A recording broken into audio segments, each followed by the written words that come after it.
Ganap for today's video, makulimlim na umaga sa ating lahat.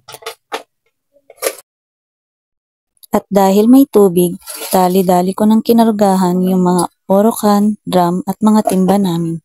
Pag di mo kasi kinargahan yan, Diyos ko, ilang araw na namang maghihintay ang tao. Kahirap pa man din pag walang tubig.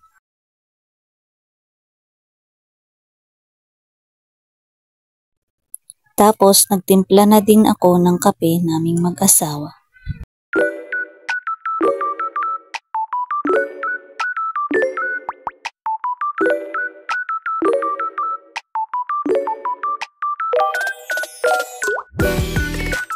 O ayan, nag-hi pa yung mga anak kong makukulit.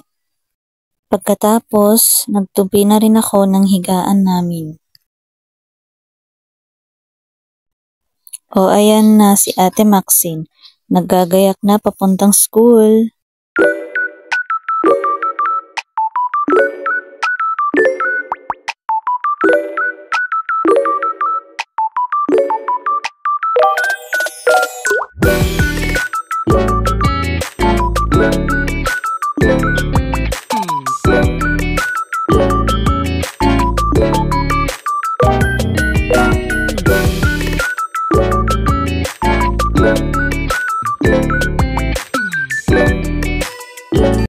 Tapos nag-aron-aron na rin ako dyan.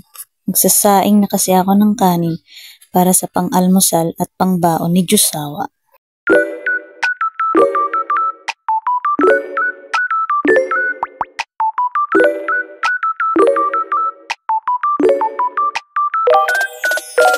At habang nagluluto ako dyan, tinanggal ko na yung mga nakasampay. At nung isang araw ko pa ito nilabhan. Mahirap kasi magpatuyo ngayon. Lalo na't ganito yung panahon, pabago-bago. Tapos nilabhan ko na din tong uniform ng asawa ko at wala siyang gagamitin kinabukasan. And then, ayan na, tapos na ako dyan. I-video mamit ka no nila kay kung agragragadi. Yun lang muna for today's video. See you in my next vlog. Bye-bye!